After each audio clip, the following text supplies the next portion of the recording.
Amigos, boa noite. Eu sou o cara das várias décadas, como vocês perceberam.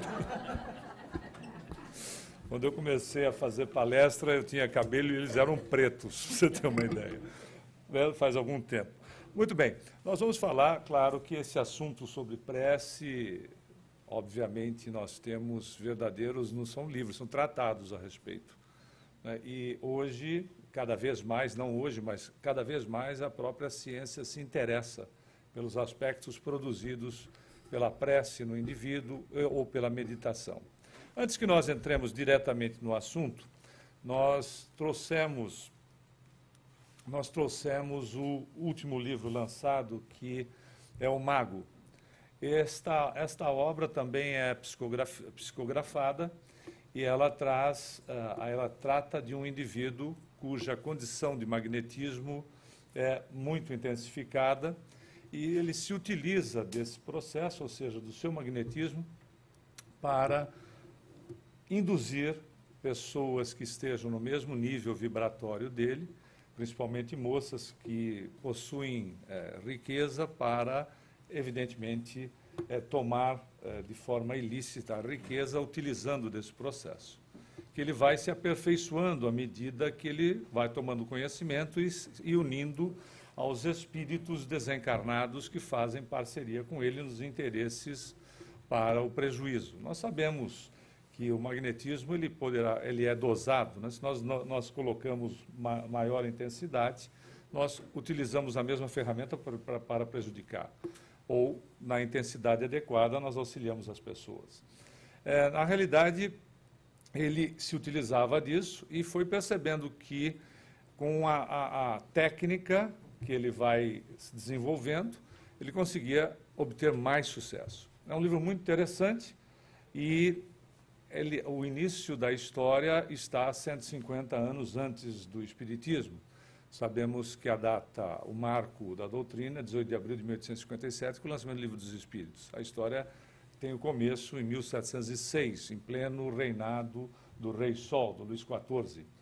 E é interessante porque ela se passa, grande parte, nos arredores ou em Paris.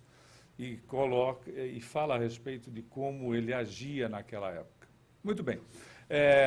Evidentemente, nós não trouxemos só este livro, trouxemos outros livros já que nós, da nossa psicografia, como o de Olinda, a Executiva, que estão aí à disposição, além de outras obras que também trouxemos de livros que nós escrevemos ou também psicografados. E hoje, o nome dela é? Hoje nós temos a dona Valdelice, que é uma pintora, aliás, é uma médium que faz psicografia. Ela faz quadros, pinta quadros mediúnicos. Então, olha que maravilha, você pode comprar um quadro mediúnico e um livro. E aí você instala na sua casa e você lê, e nos momentos de reflexão você olha para o quadro. E aí você volta a ler de novo, não é verdade? E toda a renda dos livros, ela é voltada para a casa espírita. Nós estávamos chegando quando um officer, na verdade um tenente, estava aqui diante da entrada, e só para garantir a nossa garantia de tranquilidade, etc., dos veículos que nós estacionamos aqui, o centro arca com um custo bastante elevado, a começar do próprio policial, para nos garantir a tranquilidade de estacionarmos o veículo e não termos nenhum dano ou coisa do gênero. Né? E nós sabemos que os espíritos materializam dinheiro para as despesas. Então, toda a compra que nós fazemos em relação a livros ou às obras, as pinturas, etc., se revertem para a casa espírita, auxiliando nas despesas que são normais, como qualquer instituição e como acontece com a nossa casa. Né? E tem um detalhe em relação a esta obra. Se você não comprar um feitiço, eu vou te lançar. Na verdade, já que é o mago, a gente aproveita e já toca, né? Depois desse marketing todo, já não dá mais para fazer mais nada. Muito bem. Quando nós falamos de oração, prece, na realidade, esse é o mecanismo mais importante que todos nós temos de comunicação criatura-criador. E com a doutrina espírita nós tomamos conhecimento de como ele se processa, inclusive. Simplificando, por exemplo, quando nós temos um sino e badalamos um sino, as vibrações desse sino empurram e vão puxar, empurram e puxam as moléculas de ar ao redor, criando uma onda sonora, e é como o som chega aí para você. Na verdade, como a minha voz chega para você, cuja intensidade nós dosamos. Ok? Exatamente isso. Isso é uma técnica, inclusive, para tirar a gente de desdobramento. Né? O espírita não dorme, se desdobra, não é? É assim. E quando ronca é porque o desdobramento é profundo. Então, na realidade, é a dosagem. Né? Você percebeu que aumenta o tom de voz, né? Eu estou dosando essa frequência. Ponto. O que acontece na prece? Exatamente algo semelhante. Não é só o quadro. Isso aí é só uma imagem. Mas o que acaba acontecendo na prece é que, quando nós emitimos um pensamento, se o ar é o veículo do som, o fluido cósmico ou universal, que é a base primitiva da matéria, tudo que é matéria, naquela triangulação que nós conhecemos, que na Igreja Católica ficou conhecida, dado que no Brasil a grande maioria ainda é católica, como Pai, Filho e Espírito Santo. Na realidade, no Espiritismo, nós também temos a Trindade Universal, sendo Deus, Espírito e Matéria. Na realidade, tudo que é matéria é oriundo do fluido cósmico ou universal. Fala-se fluido cósmico universal, mas fluido cósmico ou universal é a mesma coisa. Tudo que pode ser material. E esta matéria primitiva é o veículo do pensamento, como o ar, como acabamos de dizer, é o veículo do som. Quando eu emito um pensamento, esta intensidade que utilizamos como exemplo, o tom de voz, é exatamente dada pela vontade, pela sinceridade, pelo desejo de alcançar um resultado. E é quando nós fazemos prece, por isso que prece é algo diferente do que nós entendemos como rezar, ou seja, uma mera repetição de palavras. Prece é aquilo que a criatura sente. Se for o caso de uma oração que seja já da sua preferência, nenhum problema, desde que a condição de que nós estejamos fazendo a prece esteja exatamente voltada com a intensidade, com o sentimento, com o desejo, para sermos atendidos naquilo que for adequado. Mas não só. Prece não é só não é só para pedir, ela também para louvar e principalmente para agradecer. Querem ver? Emmanuel, através da psicografia de Chico Xavier, diz o seguinte: cada dia que nós despertamos é a renovação da confiança divina em cada um de nós. Deus está, o Criador está renovando a sua confiança em cada um de nós. Porque se nós não fôssemos importantes no momento atual, na sociedade que nos encontramos, seja ela familiar ou seja ela a sociedade como um todo, nós já teríamos desencarnado. Não é verdade? Ou nem reencarnado estaríamos. Porque se o Senhor, a sabedoria absoluta, ele tem conhecimento aonde nós possamos ser mais úteis e melhores.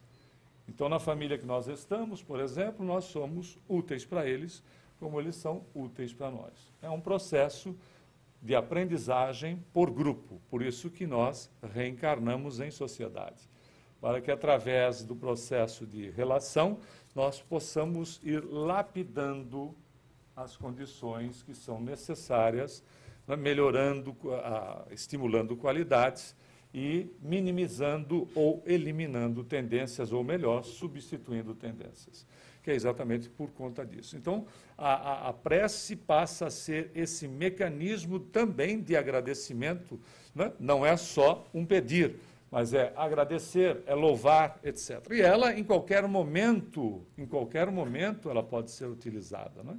Jesus nos demonstra isso claramente. A prece, se nós pararmos para pensar, quando nós fazemos uma boa leitura, há que ser uma prece. Quando nós temos uma conversa construtiva, há que ser uma prece.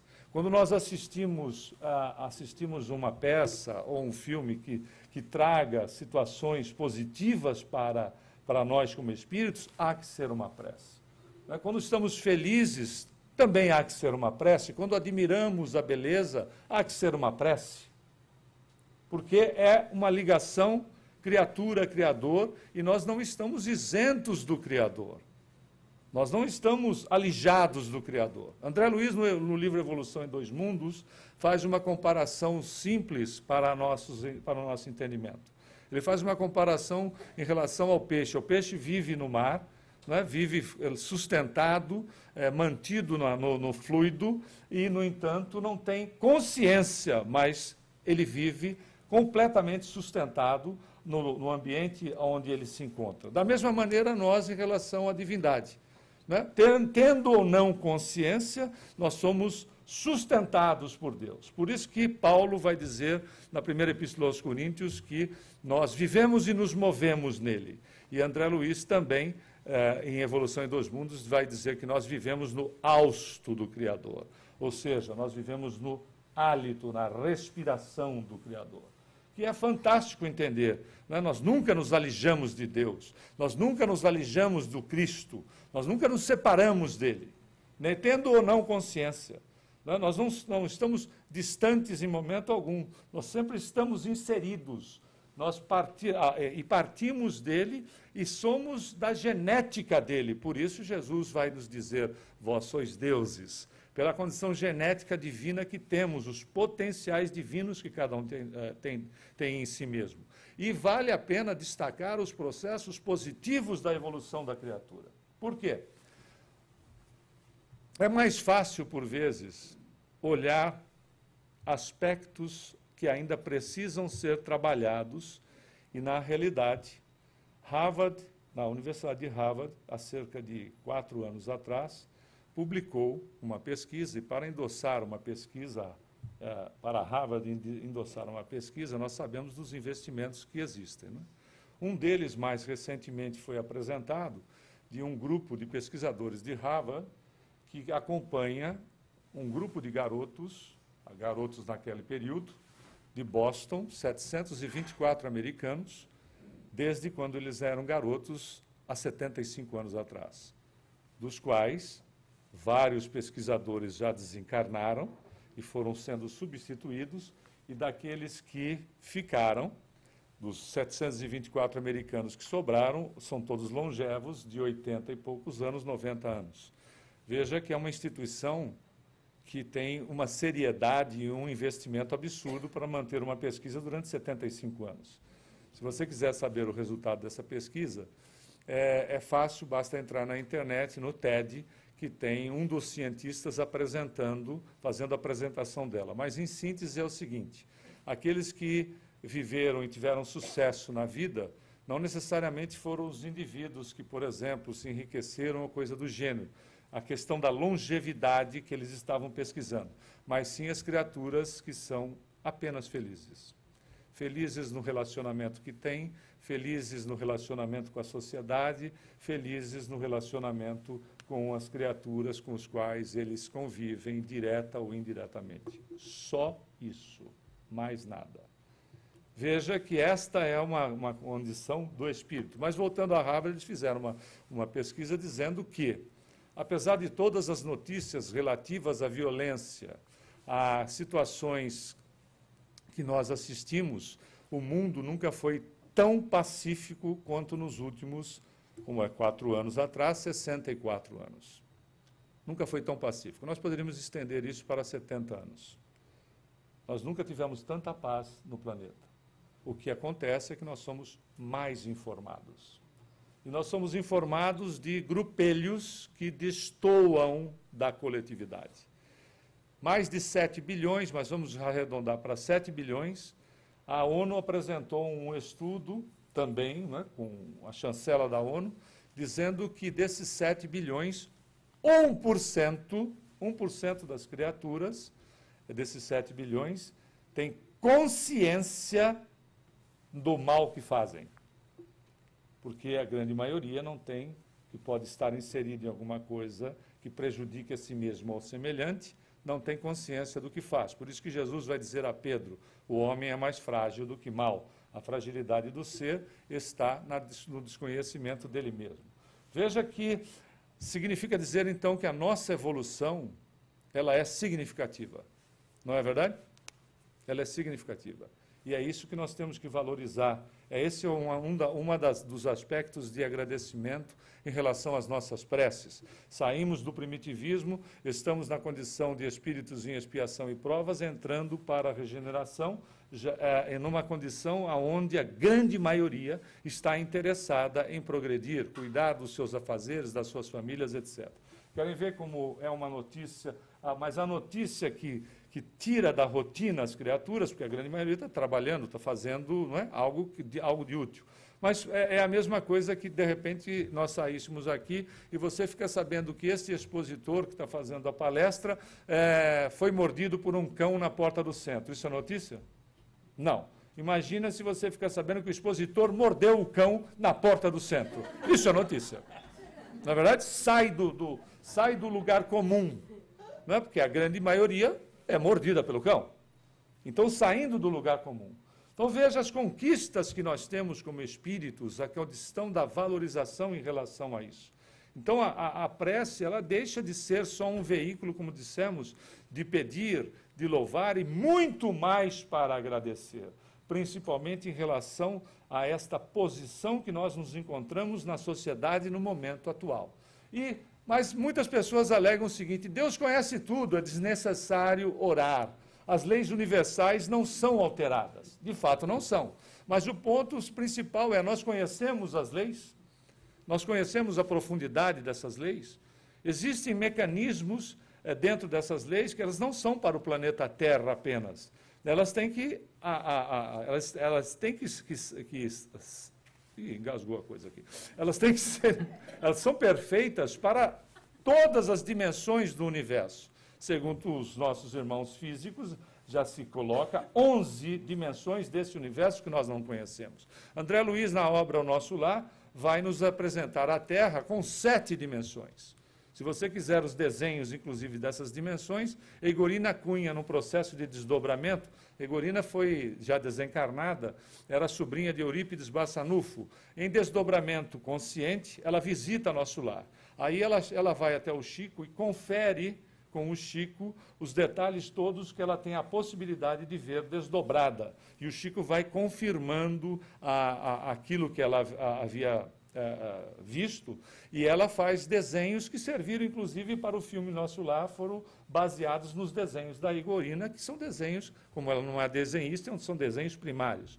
Mas ela, em determinado momento no livro, apresenta não só a cidade do Nosso Lar e detalhes da cidade, como apresenta as dimensões relativas ao planeta, aonde o nosso planeta, como dissemos em Nosso Lar André Luiz, o nosso planeta possui 7 dimensões, todos ligados em relação à questão do planeta e dos habitantes dele. 7 bilhões reencarnados e o restante até chegar mais ou menos 22 bilhões, que nem como a informação de Emmanuel no livro Consolador, é a população total deste planeta. Ou seja, 7 reencarnados e a diferença para os 22 bilhões de seres que estão relacionados ao planeta Terra. Então, se essas leis funcionam, não funcionam só para o planeta. Elas têm que funcionar para todas as dimensões, não só do planeta, mas do universo. E, claro, tem um nível de extensão que nós desconhecemos. E o atendimento pode se encaixar perfeitamente nelas, sem que fira qualquer situação, sem que haja qualquer derrogação. Não é? E também a questão da humildade perante Deus, né? Do reconhecimento da humildade perante o Criador, da nossa posição de filiação em relação a Ele, dos benefícios que nós recebemos todos os dias. Sim ou não? Querem ver a riqueza, por exemplo, da visão, a riqueza da voz, a riqueza da audição, a riqueza da saúde, quando tantas criaturas, por vezes, passam a vida praticamente vegetando. Olha quando nós despertamos pela manhã, quanta coisa nós podemos. E a prece, ela vai funcionar, e nós sempre usamos esse exemplo do Espírito Augusto César, no livro Presença de Luz, através da psicografia de Francisco Cândido Xavier, que ele, e muitos de vocês devem se lembrar, porque utilizamos esse exemplo em outras oportunidades. E diz Augusto César nessa obra que nós reencarnamos entre 0 a 100%, nós reencarnamos no planeta com cerca de 20 a 25% de expiação e provas. E você que não conhece o resultado deve estar se perguntando, onde ficam os outros 75% ou 80%? Nós arrumamos aqui mesmo. Aqui mesmo. Através do livre-arbítrio mal gerenciado. Porque nós não podemos simplesmente repetir aquilo que fomos, o que na reencarnação não faria sentido, não é fato? Então nós acabamos chegando aqui com certa dose de compromissos para solucionarmos numa condição de reencarnação simples e acabamos, se não temos a luz da prece na nossa vida, porque essa é a condição de pedir iluminação. O que é a iluminação na condição da prece? É ter discernimento no uso do livre-arbítrio, que é exatamente o que pode nos evitar dissabores e pode também nos estimular os aspectos positivos da nossa vida.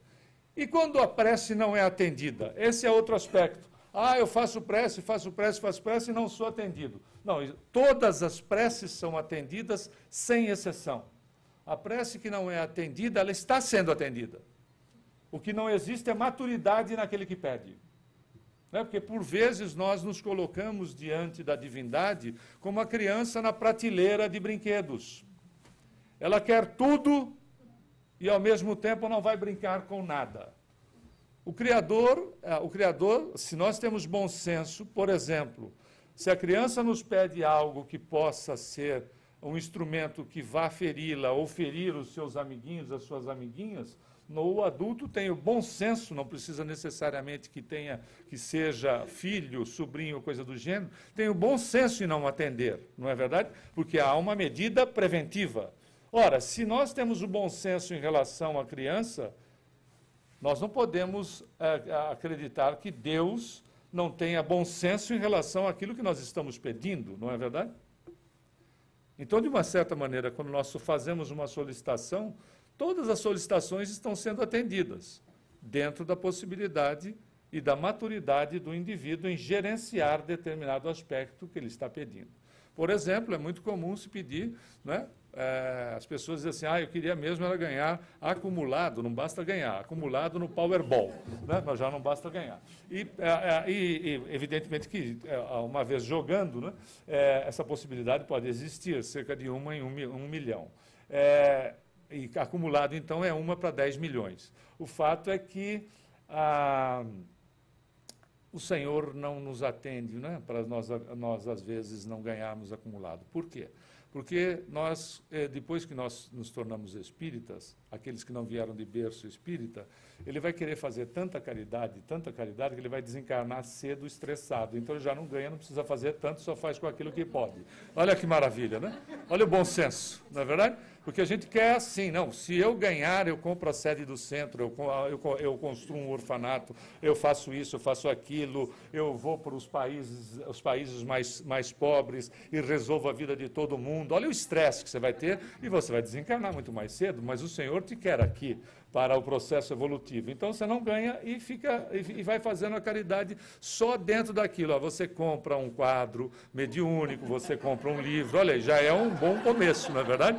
Né? Você não vai ficar querendo, não precisa nem construir uma instituição inteira. Olha, não é uma beleza? Não é uma beleza? É tranquilo, né? A gente faz aquilo que pode, mas é uma realidade. É uma realidade. Nós, cada migalha que se coloca, abençoada por Deus, no gesto positivo da criatura, não existe classificação de trabalho mais ou menos importante. Toda obra realizada com boa vontade é uma prece ao Criador e a extensão das suas benesses, dos seus benefícios para aquele que está recebendo e principalmente para aquele que está praticando. Não é a caridade com o indivíduo que tem necessidades básicas. É a caridade, por vezes, de ouvir. É a prece que nós estamos materializando. Porque a própria palavra diz oração. Você vê que tem ação, é movimento, é esforço no sentido de melhorar-se no trabalho em favor do semelhante, seja de que natureza for. Se nós não pudermos fazer nada, nós podemos fazer muito quando nós falamos no nada materialmente, porque nós podemos fazer vibrações pelo outro, nós podemos desejar o bem pelo semelhante, nós podemos fazer algo sim, nós podemos orar por aquele que está em sofrimento, em dor, etc. Por isso que Jesus faz uma recomendação extensa para que nós orássemos, inclusive, por aqueles que nos caluniam e nos perseguem. Não é impressionante? Ou seja, até porque aquele que nos calunia, nos persegue, ou por vez fomos nós que caluniamos e perseguimos, todos eles, quer eles gostem de nós e quer nós não gostemos deles, todos nós somos filhos e filhas do mesmo Pai. Ou seja, somos irmãos. E um dia nós vamos nos reconciliar de alguma maneira, porque a evolução é para a criatura que ama. E quem ama não faz distinção. Por isso que Jesus, quando fala, nos ensina o segundo mandamento semelhante ao primeiro, ele diz, ama o próximo como a si mesmo, ponto. Não tem vírgula. Quando se coloca a vírgula, nós estamos sequer arranhando aquilo que seja amor. Ele é taxativo. E a questão de nós colocarmos em ação a nossa prece. Na realidade, simples, agradecer, pedir força moral, bons conselhos. São sempre atendidos. Condição de trabalho, vontade de melhorar-se, são sempre atendidos. Até porque Jesus disse, você pede que você obtém. Mas qual é o aspecto? É saber pedir. De novo, a criança diante da prateleira não sabe o que está fazendo. É saber pedir. Pedir conselhos, força moral, agradecer, pedir clareza na questão do raciocínio, etc., de decisões mais positivas, esse atendimento acontece, porque o restante nós podemos realizar. Isso é uma realidade. O primeiro ato pela manhã, a começar pela manhã, tem que ser a prece, de gratidão por estarmos continuando. Não é? E, de qualquer maneira, a coisa mais simples. Nós destacamos dois aspectos aí. Esse da festa do Preto Velho, vamos contar da festa. Diz uma historinha espírita de que, certa feita, os religiosos todos resolveram se reunir e acabar com as dissensões existentes entre religiosos, fossem católicos, protestantes, espíritas, evangélicos, etc., budistas. Eles decidiram de vez fazer uma reunião e terminar com isso. E como era uma reunião e o volume de pessoas era muito grande, seria ao ar livre numa fazenda. Então, foram se reunindo, etc., e, claro, né, a quantidade de gente era muito grande, então não tinha cobertura suficiente para as pessoas, óbvio.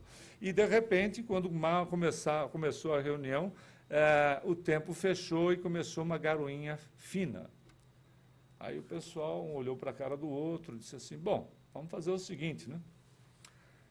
Vamos pedir para o católico fazer uma prece, quem sabe, né, Deus manda suspender a questão da garoa. Aí foi o católico, fez a prece, etc. Ele terminou a prece e a garoa virou um chuvisqueiro.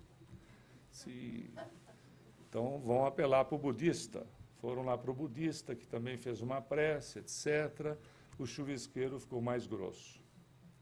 Então, bom, vamos apelar para o espírita, né? Porque ele, né, é assim, com o pessoal lá de cima, mexe com as coisas, etc. Aí o espírita foi lá e fez uma prece que acabou levando as pessoas a se emocionarem, as pessoas estavam às lágrimas e caiu a maior tempestade. E tinha lá um caboclo com seu chapeuzinho de palha, trabalhador lá da fazenda, que estava ali do lado, que ele tirou o chapéu de palha e, olhando para o céu na sua condição simples, disse, senhor, bem que o senhor poderia parar com essa chuvarada toda para que a festança começasse. A chuva parou na hora. E o pessoal queria saber o que tinha o chapéu, o que podia fazer com o chapéu, o que era aquela palha, porque o link era sempre na questão do quê? De se apegar a alguma coisa, quando na realidade a situação é decoração. No livro Senzala de Salvador Gentili, ele fala da história de um preto velho, que o preto velho, quando fazia prece, caía de joelhos no barraco da senzala e dizia: Senhor, nego velho está aqui. E o ambiente era completamente iluminado, dada a ligação de fé, de paz, de equilíbrio, de respeito que ele tinha para com a divindade. O ambiente era completamente iluminado, com uma posição dessa natureza, com a simplicidade que estava no coração da criatura.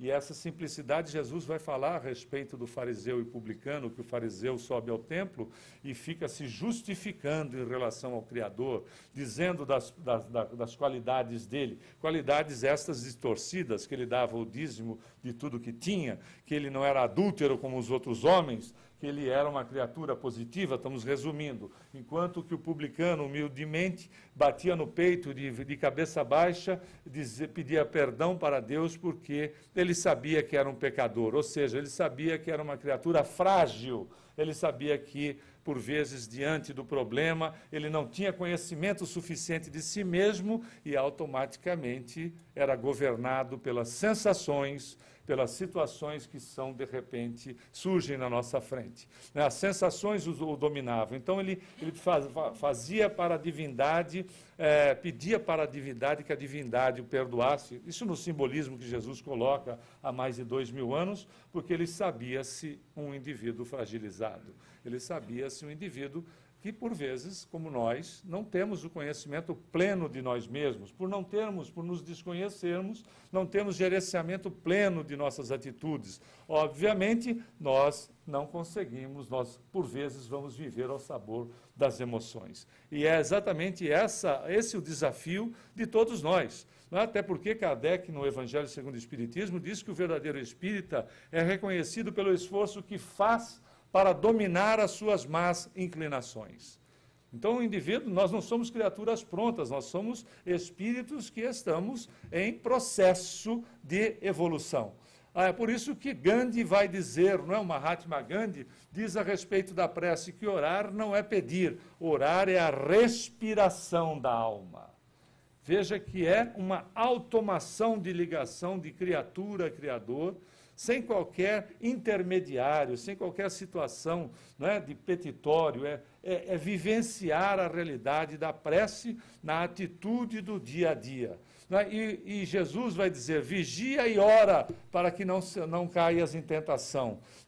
Prestar atenção em nós mesmos e verificar que nas fragilidades recorramos à prece para que nós não repitamos as mesmas atitudes, tomemos as mesmas medidas, ou seja, é um processo de auto-observar-se. Então, é ação, é esforço em relação a nos conhecermos, de nos melhorarmos, e a prece faz a sustentação desse nosso desejo, dessa nossa vontade. Né? Tanto é que a gente vê, na própria Humberto de Campos traz no livro Crônicas de Além Túmulo uma história a respeito de uma família que era muito devota de Santo Antônio. O Antônio, que era um português, mas estava em Pádua, na Itália, e o pai dele estava sendo julgado por um crime que não cometeu. E ele foi canonizado por inúmeros aspectos dessa natureza. Antônio, ele se desdobrava, e ao mesmo tempo que ele se desdobrava, ele tinha desdobramento consciente, ou seja, ele saía do corpo, o corpo em estado de torpor ou em sono natural, o indivíduo, ele saía do corpo, mas com uma diferença, muita gente faz isso. Uma companheira aqui do centro estava nos contando um dos episódios de ter saído do corpo e mantido completa consciência sobre. A criatura sai do corpo, acontece, na grande maioria das vezes, quando nós dormimos, no processo do desprendimento do sono natural, desde que nós possamos, evidentemente, tomar alguns cuidados, como, por exemplo, alimentação, prece adequada, pensamentos positivos, etc., e não estarmos totalmente voltados para as coisas única e simplesmente da nossa existência de natureza material. Então, causa-nos a condição do desprendimento com maior facilidade. Muito bem, Antônio saía, mas tinha um detalhe. Quando ele ia para determinado local, havia efeito de ectoplasmia, ou seja, ele utilizava-se de ectoplasma do ambiente ou de criaturas que, por vezes, não têm a noção, e ele se materializava. Palavra vulgar, palavra comum para a classificação técnica, que é a aparição tangível.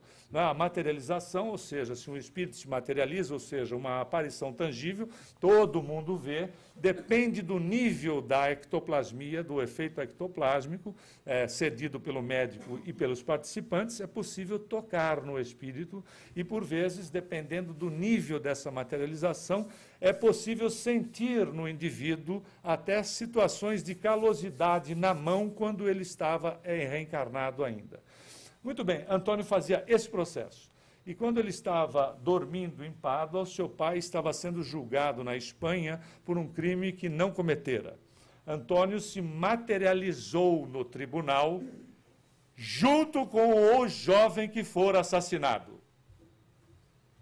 É óbvio que o pai dele foi absolvido, né? Porque nem o juiz deve ter ficado lá na sessão para poder condenar o cara. Porque, imagina você, né? E o jovem, que era o desencarnado, vai dizer, não foi ele que me matou.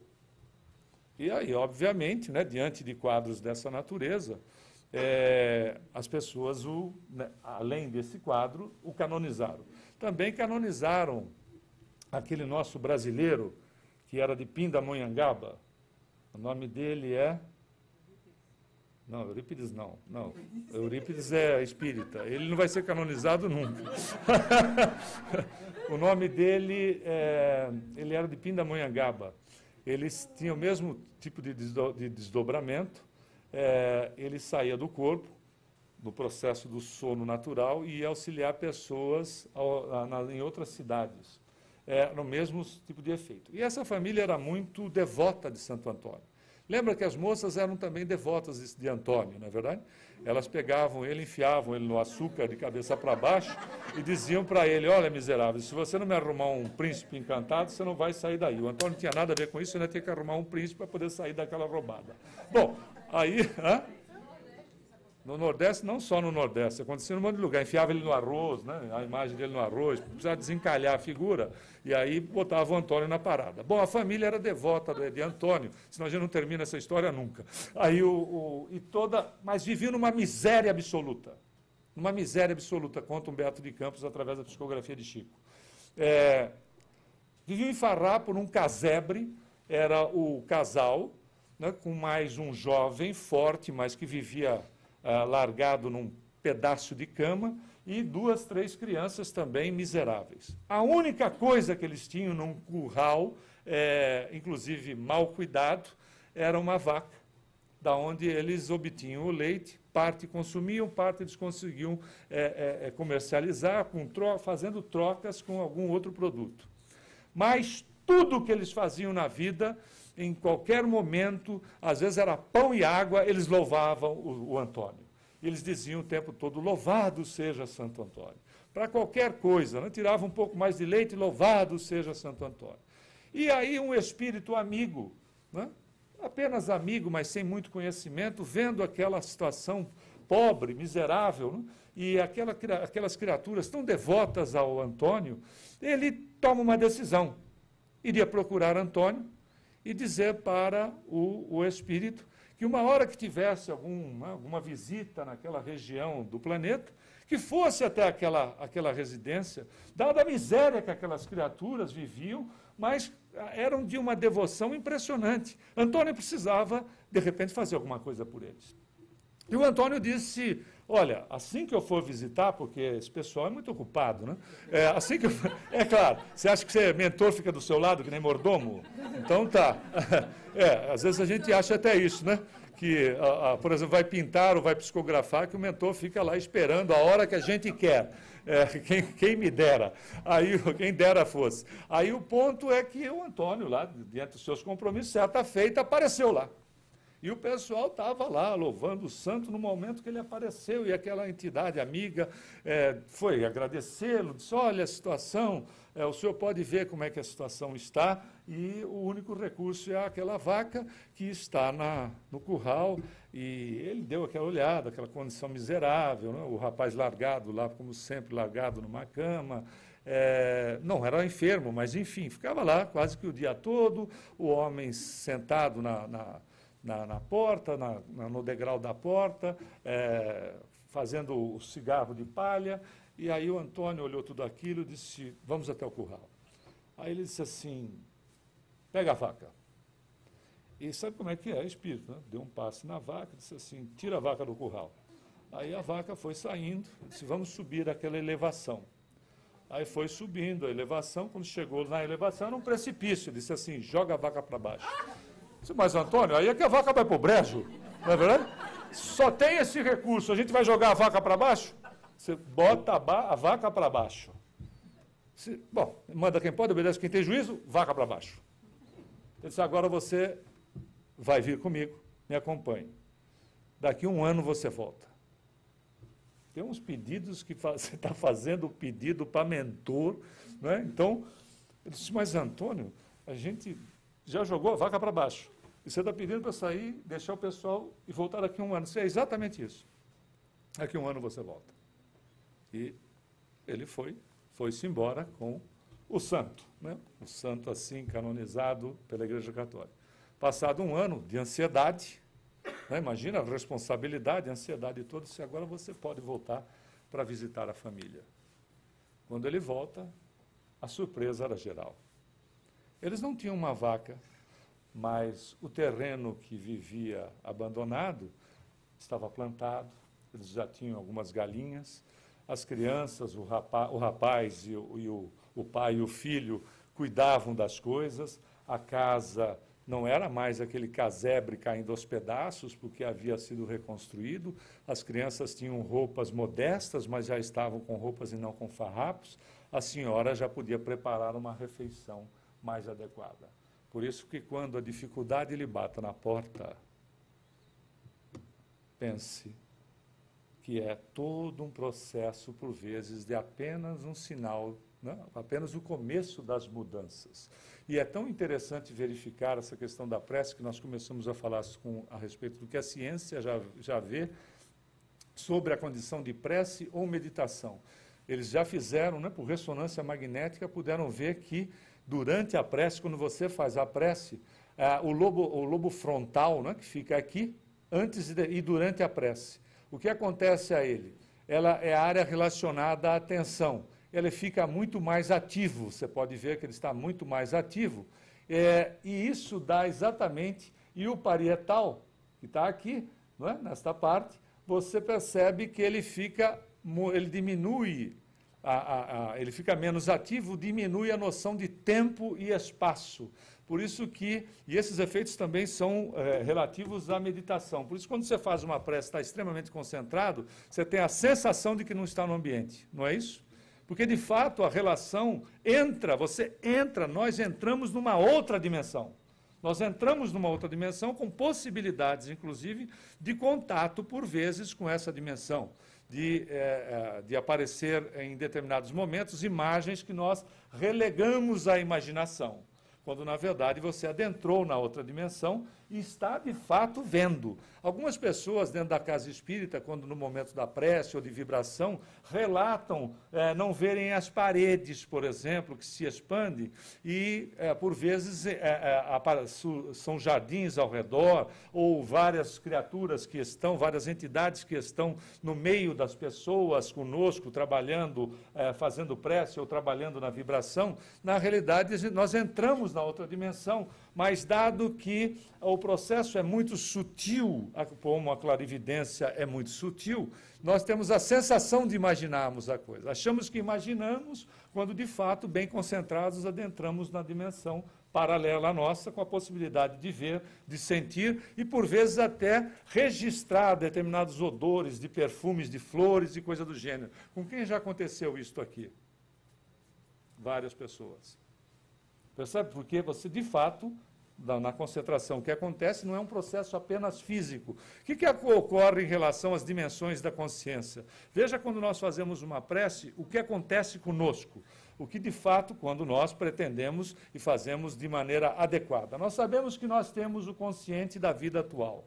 O consciente é um mero repassador para aquilo que a gente chama de subconsciente ou banco de memória da vida atual. Isso somos nós analisados pelo aspecto puro e simples da questão material do ser, desconsiderando o espírito.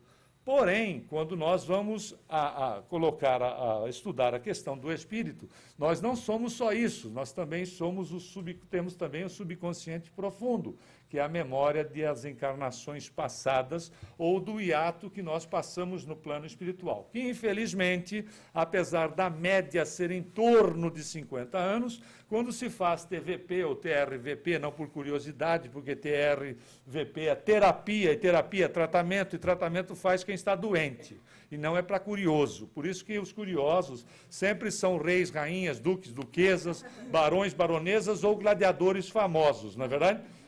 Porque só tem bacana, ninguém lavava prato, ninguém varria chão, ninguém fazia faxina, todo mundo era importante. Isso é superexcitação da imaginação, nada mais do que isso. Na relação da terapia, é interessante notar que são raras as criaturas que, quando faz a regressão, são raras as criaturas que lembram do período que esteve, ou do interstício, ou do período que esteve no plano espiritual. Pulam diretamente para outra reencarnação. São raros os que lembram esse período. Por quê? Porque vivem uma realidade, na grande maioria das vezes, a realidade que Emmanuel ensina através de Chico Xavier. Saem do túmulo, vão para o berço, saem do berço e vão para o túmulo, e não têm noção do que está acontecendo, porque ninguém vai agredir aquilo que a criatura não aceita. Apesar de reencarnação ser um processo que não pede questão de crença, que não pede a situação de religião ou coisa do gênero. É uma metodologia evolutiva, uma metodologia educativa. Ela vai acontecer e ponto. A grande maioria, que nós podemos constatar em André Luiz, a grande maioria das criaturas está no automático.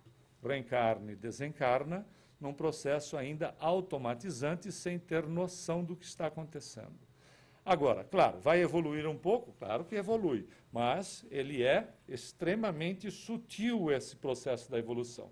Agora, também não basta saber sobre reencarnação, não basta saber sobre continuidade de existência, não basta saber sobre o Evangelho.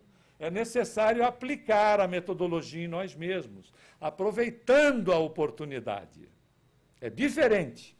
Por isso que o próprio Emmanuel vai dizer em relação à questão da fé. Antes de você ter toda a fé do mundo, seja bom primeiro. Não faz sentido? Faz todo sentido. Na realidade, sim, não basta ser informado. Nós estamos há 2000 anos sendo informados sobre o Evangelho. Há que se aplicar o Evangelho. Não basta ter a informação sobre reencarnação. Eu vou reencarnar. Sim, e você, a torcida do Corinthians, do Flamengo, do Palmeiras, toda vai reencarnar. Né? Isso não é novidade para ninguém, é uma metodologia evolutiva. O importante é reencarnar tendo consciência e aproveitar o momento. Aproveitar esse momento, fazendo com que a prece seja atitude, seja ação, esforço no bem. Então temos também, todo esse material está aqui. E temos uma outra situação que é o superconsciente, que são as potencialidades psíquicas superiores, são os objetivos do ser, é onde se localiza isso tudo, claro, evidentemente, se interage, né? Tudo isso interage. Esse superconsciente, que são as potencialidades psíquicas superiores, é o que Jesus disse, vós sois deuses. São os objetivos nossos como espíritos, na questão de amamos por exercício, perdoamos por exercício, somos bons por exercício. Todos esses potenciais que estão em franco desenvolvimento na civilização atual, na civilização contemporânea, isso é uma realidade, basta verificar. Nunca se teve tanta solidariedade no mundo como hoje. E passa a acontecer, esse exercício solidário passa a acontecer com Jesus e, principalmente, depois da sua partida, que os apóstolos dão seguimento na Casa do Caminho, que foi a primeira instituição que trabalhou a questão da beneficência para o semelhante, não é, que ficava no caminho de Jerusalém para Jericó, por isso o nome Casa do Caminho.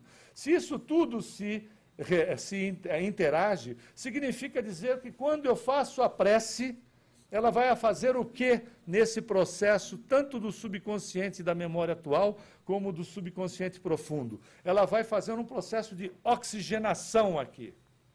Não é verdade? Para que faça o seguinte, desenterre coisas positivas e comece a minimizar aspectos negativos que podem estar nesta existência ou em outras que sobem como tendências, que aparecem como tendências, ao mesmo tempo que se aciona as potencialidades superiores, fazendo com que a criatura vá exatamente a utilizar da reencarnação para aspectos proveitosos e não apenas conhecer a respeito dela. Por isso que diz Emmanuel sobre a prece, nosso íntimo é comparado a um quarto escuro onde os móveis estão sujos e desarrumados. A prece é como acender uma luz, que não arrumaria o quarto pelo fato de ser acendida, mas nos mostra o que nós precisamos fazer. Diz mais ele, enquanto nós fazemos prece, nós imaginamos alterar as condições exteriores, inclusive as pessoas, porém somos nós que nos modificamos. E a respeito da questão da prece e da atitude, da ação, nós podemos ver a beleza da questão e da expressão do Pai Nosso, que é uma prece onde se pede, onde se louva e se agradece. Uma prece belíssima que Jesus nos ensinou, que não é uma repetição de palavras, não é uma situação de rezá-la, mas sim meditar nas palavras da prece. Se nós meditarmos, refletirmos, nós não vamos sair do simples início dela, que é o Pai Nosso. E falando em relação a esforço, nós trouxemos uma história de Maria.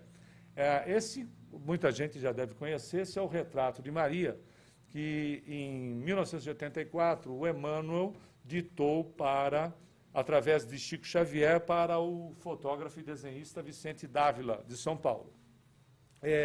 Vale lembrar que Emmanuel foi Públio Lentulus, e que Tibério, que era o César da época, em Roma, né? César é título, era o imperador, ele, em Roma, ouve falar de Jesus, e manda uma correspondência para Públio Lentulus, que era uma das reencarnações de Emmanuel, porque ele também foi Públio Lentulus Sura, ou seja, ele foi o bisavô dele.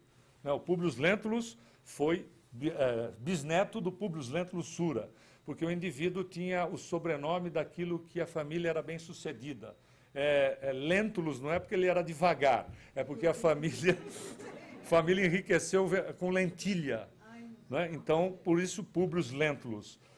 Quando o indivíduo chamava alguma coisa Cordélius, ele tinha enriquecido com carneiro, e assim sucessivamente. E o Públio Lentulus conhece Jesus. Está lá na obra há 2000 anos, quando Jesus, por isso o título da obra há 2000 anos, quando Jesus lhe convida, você pode me seguir agora ou daqui a 2000 anos. E Públio Lentulus conhece também Maria. E ele descreve na carta, que está original no Vaticano, o que sobrou, né, do original, está no Vaticano, mas se você entrar na internet, você coloca lá carta de Públio Lentulus para Tibério, ou carta de Públio Lentulus a respeito de Jesus, que você tem a carta. E ele descreve começando com Maria, dizendo que Maria era uma das donzelas mais belas da região, e que Jesus era parecidíssimo com ela. Ou seja, Jesus era um gato. Não é verdade? É um fato. Cheiroso, ainda tinha mais esse detalhe. Porque se Chico, Madre Teresa e Irmã Dulce exalavam perfume no suor, imagina um Cristo, um espírito crístico. Não é verdade? Então era bonito, porque coisa feia, mal-humorada, essas coisas, vai ficar tudo no umbral. Né? Não é verdade? Mas, claro que era um indivíduo. Alguns historiadores dizem que Maria, a irmã de Lázaro, aquele que supostamente ressuscitou, que ele era estático ou cataléptico, hoje nós sabemos, né? Na época só podia ser ressuscitação pelo entendimento das pessoas. Alguns historiadores dizem que Maria era apaixonada por Jesus, a irmã de Lázaro. Mas é óbvio, A mulher era trabalhada para fazer o quê? Para ser do lar, ter filhos, cuidar da casa e da família. Ponto, acabou. E não tinha direito a mais nada, né? A abrir a boca. Então, na realidade, Jesus era um carpinteiro, tinha uma profissão, porque é um ditado da época, se você quiser um filho salteador, não lhe dê profissão. Isso era um ditado da época de Jesus. Então, Jesus era carpinteiro, era uma criatura de boa família, de boa índole, além de bonito, cheiroso, etc. Até porque doença para espírito superior não existe. Né? Nunca se viu Jesus rouco, não é verdade? Rouco, gripado, etc. E naquele povo que não tomava banho, né? Lembra que nós já falamos aqui sobre Tiago? Tiago, apóstolo e irmão dele, era judeu ortodoxo. O ortodoxo não tomava banho nunca. E o Pedro, que era pescador, mexia com peixe e não tomava banho. Você nunca viu Jesus dizer, né, Pedro, hoje está bravo esse negócio, né? Imagina fazer uma palestra. Hoje você chega aqui num centro desse, quem não exala perfume francês, já exala o perfume espiritual, não é verdade? Então, imagina Jesus num lugar fechado desse, com aquela turma que não tomava banho. Tem que amar muito, não é verdade? Tem que amar muito. A começar do mínimo. A começar do mínimo. Ou seja, você sai da condição de uma esfera crística para vir falar com pessoas que não têm a menor noção sobre coisa alguma, a começar da higiene básica. Você vem trazer o evangelho para criaturas que não tinham noção alguma. Entre os apóstolos tinha problema, mas vamos falar da história da Maria, que você encontra no livro Maria de Scholen-Asch. Scholen-Asch é um judeu que escreve sobre Maria. Então, é uma história interessante, uma das passagens que Scholen-Asch escreve, com algumas adaptações, evidentemente. Ele diz que, e isso é uma realidade histórica, toda criatura que tinha a enfermidade da hanseníase, ou mal de Hansen, conhecido vulgarmente como lepra, esses indivíduos eram colocados nos chamados vales dos imundos e eram deixados lá à miséria para morrerem. Quando eles saíam de lá para tentar alguma coisa, né, em relação a um alimento básico, eles saíam, mas eles eram obrigados a badalar um sino. E quando eles badalavam um sino, nos vilarejos ou nos locais das cidades, todo mundo corria para dentro das casas, fechavam portas e janelas, para se evitar o contato, porque as pessoas não tinham noção. Porque existe um tipo só de hanseníase que é contagiosa, mas é muito rara. A grande maioria não oferece o menor risco. Muito bem, mas certa feita, um desses entrou num vilarejo badalando o sino e portas e janelas se fecharam imediatamente, mas para a surpresa dele, uma porta se abriu. Uma porta se abriu e sai uma senhora e o convida a que entre em sua casa. Ele diz, entre aqui. Aqui nós temos um pouco de pão, temos água fresca e você poderá se alimentar e depois que você se alimentar, nós poderemos substituir as suas bandagens, que eram, né, na condição que ele se encontrava, trapos imundos que cobriam as suas feridas.